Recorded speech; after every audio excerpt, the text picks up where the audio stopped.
So nice crowd looking on right now, building up the excitement for their second race of the weekend. Yeah, nice crowd enjoying this beautiful weather. It's about 24-degree ambient out here, Chad, at the moment. Slightly swirly breeze, as you can see from the flags up there. But the 24-degree ambient, there's a high UV factor, which means track temperature is getting up there as we see the Cams Jayco Australian Formula 4 cars coming up behind me. To give you a bit of an idea, you're looking at a track temp, and I'll move it around a little bit, at about 37, roughly, 36.9 to 37.5. So it's getting up there, this track temperature. So what do you make of that then, Dave? How does that affect these cars? Lightweight, a little bit of aerodynamics to work with? Yeah, I think for them, the track's warm enough. It's not too hot, though. That's a good thing. For them, it's still going to take a little bit. You can see that the cars being as light as they are, you really got to make sure you get a good warm-up process done. You get hard on the brakes, get some temperature into those. You get some temperature into the inner part of the rim, which then helps boost that tyre pressure and give you some actual tyre carcass, so the inner part of the tyre. That then gets nice and warm and helps you hopefully get up to temperature in one lap that we get as a warm-up lap. It's difficult. You've got 3.1 Ks on slow speeds to try and build these tyre temps and pressures up. Now, Liam Lawson, car number 30, just to close the book on what we saw earlier, that quite fierce battle on track. He did get a 10-second penalty for running Tyler Everingham out of road at the exit there. This is Everingham. He'll be starting this race now from pole position, and that really hurts Lawson two ways. One, it dropped him down to 10th, and it also meant that he missed the invert now for this race, so it's really bitten him twice. Well, Carl Ryan, the DSO, one thing that he really works on is making sure that they have good, hard but clean racing, and for that obviously went outside the boundaries of that. So this means now we've got an All-Zagami Autosport front row with Tyler Everingham promoted up to P1 in this one alongside his teammate Ryan Searle. Sage Murdoch's been so strong this weekend. He'll start inside row number 2. Cameron Shields, runner-up in that earlier race. The race winner from earlier today will start from position 5, so they flip the front 5. Watch out for guys like Fallon and Love, who are still to come up to speed this weekend. Also Lawson, who'll be ripping through this field. And Jordan Mazzaroli, who looked to build some speed after he made that pit stop for the new front nose cone assembly earlier. Exactly what you're talking about, trying to get those temps up right now. Bit of a burnout there, trying to generate some heat. You want those rear tyres to be nice and warm, so you get a good start. You got to not forget about the fronts, though, because that's what you need when you turn into turn 1. That explains the motion sickness that you'll be going through right now, watching that violent left to right. You can actually make yourself a little bit sick doing that under safety car or when you're weaving from side to side. So you definitely feel it. If you feel it at home, the drivers feel it. Not so much on a warm-up lap, it's just if you're continually doing that for a period of a couple of laps. Everingham, though, off pole. He really hustles that car, so I'm looking forward to seeing if he can get off the line. He might be able to get a good gap here. Well, the two boys on the front row both shared victories recently at Phillip Island. They were quite strong down there. Engineered this weekend by Cam McConville, is car number 5 outside row 1. Ryan Searle is doing a really good job on debut in this championship. When that green flag gets waved, that's the signal that we can put the red lights on and go racing. The heat is just seeping up off the racetrack. You can see it now, 37 track temp. Not too many races left before we go into the Virgin Australia Supercars. Race 2, reverse grid. Cams Jayco Formula 4's ready. Everingham with a really good jump. Shields got a good start. He'll try and split the teammates. There's no room there. Sage Murdoch thought about getting in there. Sewell crept over, but Shields is already there. Oh, Shields backs out of it. Wow, Sewell held his nerve. Well, it was a wise move backing out of it, because that would have been contact. Carnage in front of the whole field. Oh, good job there. Big slide mid-corner. Now, where does Mazzaroli go? He's got Lawson and Morse ahead of him. He'll go to the inside. He go back behind Morse. Can't make his mind up. Good action here between Fallon, who's side by side with Zach Best. Oh! And that is Mazzaroli slipping off into the dust. And I think he's a little bit dirty on that one. It's hard to see what actually went wrong there, to be honest. I thought he was further at the back, so hopefully get a replay to see what's going on there. Maybe cold tyres, maybe geared down, lock the rears. And Vodafone safety car. Had to happen. That car is not going anywhere in a hurry down there at turn 3. poor bloke went down a lap with contact in lap 1. Yeah. He would have been really looking forward to this race because it was back on even Stevens with everyone, but it's not going to work out. Steering wheel is off. Helmet, dusty. Look how much dust is on this race car, actually. Stay in the car, mate. Yeah. Stay in the car. Don't get out. No. There'd be nothing wrong with it. Stay in the car. Oh, there Tow we it go. out.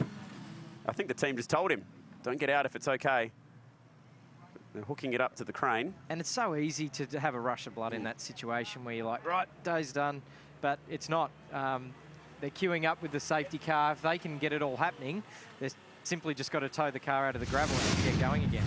So let's take it back right to the beginning. Really even start between the two Zagami Autosport teammates. Everingham held his nerve down towards turn 1. Still was looking, wasn't he? He could see Shields there, but he thought, I'll just psych him out. Good job. And clean racing from Shields to back out of that. Absolutely. Had an element of risk about it. What's happened here? Oh, he just kept getting squeezed over and over until he dropped the lefts off. And you're right, that car will be fine to go again. Just rotated, went backwards in the sand, in the gravel. Oh, this is the perfect angle. We were saying he couldn't make up his mind which one he wanted to follow. He tried to go around the outside. Points for bravery, but Zane Morse just crept over a tiny bit in that braking zone and he was a goner. To avoid contact, he kind of jumped on the grenade a bit there.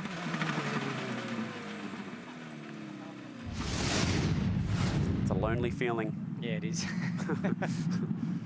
Only your team to talk to you on the radio, and that's about it. And to make matters worse, he went down a lap in race 1. Race 2, obviously, he's just gone down a lap. So they've got him out. And now he's gone down a lap. So he's pretty much in the same position he was in race 1. So not a good weekend, unfortunately. But the good part is no damage, and he can resume the race. His one set of tyres are looking pretty average as well. Bits of gravel hanging off him. They're quite dusty and dirty. Just looks so despondent. Yeah, guys, I jumped in with the team at JRD and they said they were on the radio quickly saying, don't get out of the car, do not get out of the car, it's okay. That's what we were saying too, Cam. I did pass that on and they're just sort of shaking their heads at the moment. It's been a bad old day for the JRD, but they'll bounce back. So good work again from our officials to get us back underway. Lots of gravel to clear out from the rear of this car, all around the tray. So how does this affect the field? Everingham, P1, did a really good job. We're right on board with him right now. Held his nerve on the start line. That is one gnarly helmet. It's not bad, hey? It's got a real street art look. I was having a chat to Cameron McConville about it earlier. I think he debuted at Sandown last year. I think Cam McConville would say, mate, it's not very sponsor friendly. You need to put some logos in and you have some placement there. Well, but it's funny. The one logo that's most visible on that helmet is actually Cameron McConville's company logo. So he's taken prime real estate on that one. There's the above camera angle sometimes when you see it from above on Tyler Everingham, you can see that angle. Here's a cool angle. I know you like your Porsches, former Carrera Cup racer that you are. Yes, it's a brand new 911. I think it's a Carrera S. I haven't seen enough of it to see if it is the S, but definitely a beautiful car to drive, that's for sure. Yep, made its first appearance, the 911 Carrera S at Townsville. And it's been pacing the field in quite a few of these races. So, put yourself in this, Miguel. Which line would you have picked? Well, it's hard because they just shut the door on the far right. He's really done nothing wrong, to be honest. He's squeezed down. It's hard because you go down the outside, but you were never going to be able to get around the outside of all those guys either. So sometimes you have to yield and just wait, have that patience to be able to turn in, try and just focus on getting a good exit. I think he just got genuinely excited. There was like, yeah, let's go 3 wide. This is a chance to do something cool. No, he did get, looking at that vision again, he had good placement there on the outside. He got squeezed, so another one for Carl Ryan to look at. That's 200 kilometres an hour down there on that approach. That is some seriously fast piece of racetrack. Yeah, he did well to keep it off the fence too, to be honest. He could have reacted and gone, you know, harder to the left, so. Just needed a little push to get out of there. So we should be getting a restart now that that little incident zone has been cleared away from turn 3. The Vodafone safety car will lead us back around. One thing's for sure, they should have warm tyres after that. They've all been warming them up. Safety car lights will go out. That means you cease weaving and starting and going on and off the brakes. So you can't check up on the field and keep warming up. And you must cease weaving and warming tyres. So Tyler Everingham will pace the field once that safety car brings it back around to the pits. Turned 16 early this year. Away goes Mazzaroli at a painfully slow 40 kilometres per hour. The All Saints Catholic Boys College student from Sydney, part of the junior race development squad, also 16 years of age. He's got to make sure in pit lane there you see how he was crossing, and I don't think he'll get penalised for this, but you've got to make sure if you see it in the supercar race, you actually got to sit. You can't be sort of half in and out of that lane. Got to get in the fast lane. You've got to get out and get in it and stay in that lane. We say fast lane, you're travelling down there at school speeds. Oh, yeah, school you zone feel like speeds. you can run. In comes the Porsche safety car, Vodafone safety car. Let's do this. Everingham now with his teammate as rear gunner. Then it's Cameron Shields, runner-up in the earlier race today. Haven't seen much movement from Nick Rowe, race 1 winner. Green flag back in the air, but now we see something from Rowe. He has a crack at his teammate. Eyes off Sage Murdoch, and we'll try and pick him up on approach to turn 1, but Murdoch turns in. That's brave on cold, potentially tyres, and he stays there ahead of his fast championship-leading teammate. Gee, Everingham's gapped him on this restart. Yeah, with a shortened race, I reckon he's going to, because his times were pretty good in the first race. Oh, Shields and Sewell. I didn't know what you were going to say then. It was definitely Shields around the outside. Great move, good break late. Move. Cameron Shields, what a shotgun down the outside. Wow. Great move. Sewell loses a couple here because also around the outside goes Sage Murdoch. Well, he was on the inside, so what he tried to do was break early and sort of box him out on the outside, but Cameron Shields went, nah, mate, I'm just going to go really, really deep down the outside, and he's managed to pull it off. So Sewell held on there and just managed to squeak back in front of Murdoch. Rowe took that opportunity to get in front of his teammates. So now Rowe up to P4. Oh, they're all queuing up behind Murdoch. Oh, this will be tight down at turn 6. Good driving, boys. Well done. Oh, maybe not so much. I spoke too soon. That was Mawson Best, but they get away with it. Fallon drops a wheel, or a couple to be precise, and now he's got company. It's Aaron Love to the inside. 2 BRM boys. Oh, they're fighting hard at the back, aren't they? Good stuff. Good racing. Back onto this big, long backstretch, and the slipstreaming begins once more. Oh, Love will be vulnerable because of that. Just dropping those wheels off. Fallon will have half a chance.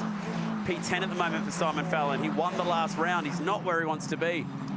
Look for Nick Rowe. He's going to try and get a really good run out of turn 3 here, and see if he can put a move on under brakes. First year we came for the Queensland Raceway Formula 4 round, it was all quite line astern. There wasn't too much action. Thomas Randall and Jordan Lloyd really dominated the weekend. And this has just been completely different this year. Action has been really frantic. Good racing. Lots of slipstreaming, lots of passing. And yet youth and exuberance come in, and yeah, they turn it on, which is great to see. Always shines through. Everingham at the moment doing the business, though. He's got the eyes forward, the head down.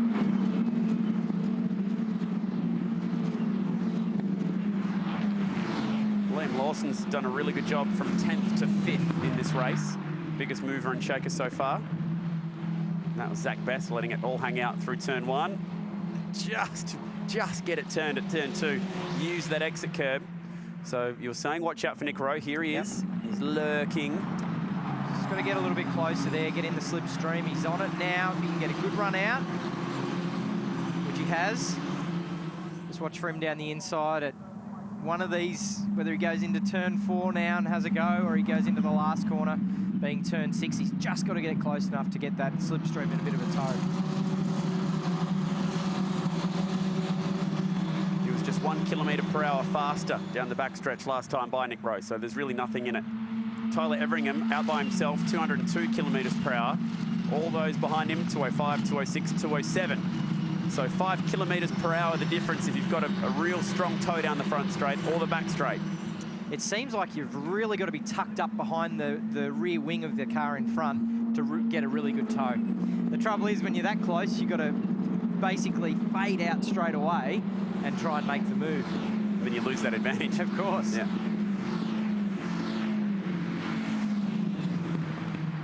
Building up a good speed right now. 1:13.0, the fastest lap for Liam Lawson. P5, car 30. Here he is in the blue BRM entry, doing a really good job clawing his way back through the field. Oh, lock up for Sewell. He's feeling the pressure inside right front. He's trying hard. He wants to try and keep Nick Rowe out. He's the form guy, Nick Rowe, at the moment, but be interesting to see if he can make a move and make it stick and do it cleanly. Rowe just using a little bit of that curb at turn 4. Very handy in speedway. Young Nicholas, bit of a jack of all trades, can run speed cars, or midgets as they're known, or different parts around the world. Hey, there's nothing wrong with being a speedway slash circuit racer. Tell us about it, Dave. Oh, it was a very long time ago. It makes me feel old now, but yeah, racing in what was called V8 dirt modifieds at the time. So I was young and had over 600 horsepower under my right foot. So if you think I was smiling now, I definitely had a smile on my face then. Sponsored by Craftsman Homes, so it was a fantastic car. So good times. And Nick Rowe's living that dream right now. Part speedway racer, part open wheel racer. Also does a little bit with the Mark Sports Car program as well, where he's raced at the 12-hour. Just a talented kid. And pretty much the oldest guy out there at 19 years of age. They're all teenagers. I had a shot at the last round of all the guys taking their helmets off. It looked like an under-14s schoolboy rugby game or something. Yeah, there are some seriously young-looking kids out there. But just incredible how good they are when they step out of karts. And this is the next step out of karts. That's what CAMS has brought this in. And they have a huge presence at the Australian Kart Championship to try and give that next level up for young motorsport stars in this country. Well, it's a great initiative because when I was coming through getting my licence, you couldn't actually go circuit racing until you're 16. I was driving race cars doing hill climbs when I was 15 because I was in a tin top in a race car as such, but I just couldn't go circuit racing yet. So for these guys to be able to do that is a great initiative because you know what you're doing when you're that age. You're coming up through, you're learning your craft, and you need to start early. And 15 for these guys to come in is, yeah, they're learning early, which is great to see. Oops, that was Zane Morse in the background, dropping a wheel. As this battle continues, Rowe trying to pick up another spot and finish in the top 3, but still doing a really good job holding his nerve.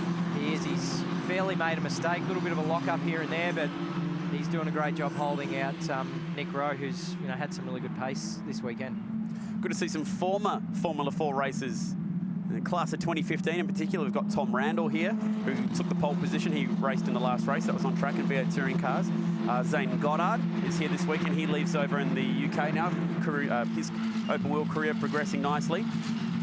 Also, Will Brown, the defending champion, here this weekend as well. Looking on with 888 where he can. Eggleston Motorsport driver in the Super 2s. So a few guys who have raced this category with some success watching on this weekend. Well, it's a good platform, isn't it? As we've said, to be able to come in, they're doing it in front of the team bosses, the appropriate people, potential sponsors, learning their craft, showing in this case Everingham's leading a race in front of, in the big time, if you like, in front of the main series team. So it's good experience for them to have that sort of pressure as well. The first year these cars raced at this track, their pit garages were set up right next to the supercars catering area, and a lot of the team bosses would just occasionally walk out the back, have a bit of a look around, and now one of those drivers, Will Brown, is essentially a part of the greater 888 family. Had a young driver test here a week ago. Tom Randall is now being helped out financially by Rusty French, the owner of Pro Drive. So it definitely pays to be in the right paddock. Absolutely, and it's good to see the opportunities are coming from that as well.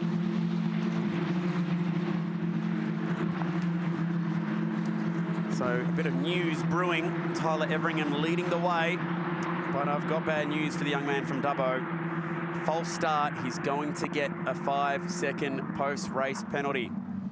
Now, you've been in this position before in a Carrera Cup race at the Gold Coast. You had to win by 5 seconds to keep the win. What was the margin of victory? 5.001 or something like that? I didn't care about that. You got it. I just Did it. wanted to win. You kept Pretty it. exciting though, I must say. It was a very committed. Last lap. Unfortunately, there's almost zero chance for this young fella, Tyler Everingham, to open up 5 seconds here. 5 seconds will drop him back to 7th. That is a real shame. Cameron Shields will pick up the win as a result. And it's exactly what he did at Perth when the 5-second penalty got handed out to Nick Rowe. So Shields about to pick up his second, or actually his 3rd win, but 2nd of the year with the free kick coming his way. It's a tough one, isn't it? It's a tough sport when he's done everything. He's led 13 laps, and yeah, to have something like that go on, that it's hard to actually break it down and look at the actual footage. Because it's been adjudicated on, the only thing you can do is to go and sit down with the stewards. But if a decision's been made, it's been made. So it's yeah, a bit heartbreaking for Tyler there. Checkered flag for Tyler Everingham, but it's a win that he won't keep. It'll go to Cameron Shields. And that is awesome for the local guy from Toowoomba, just 45 minutes up the road. We say it almost weekly. What is it with Toowoomba and race car drivers from Will Power all the way down through Jordan Lloyd and Will Brown, champions in this category. The win this time will go to the 73, and I wonder if he even knows it yet. The team might have just got the word into him, and that will be a nice feeling on home soil and a real sinking feeling for Tyler Everingham, who unfortunately won't be able to get the win.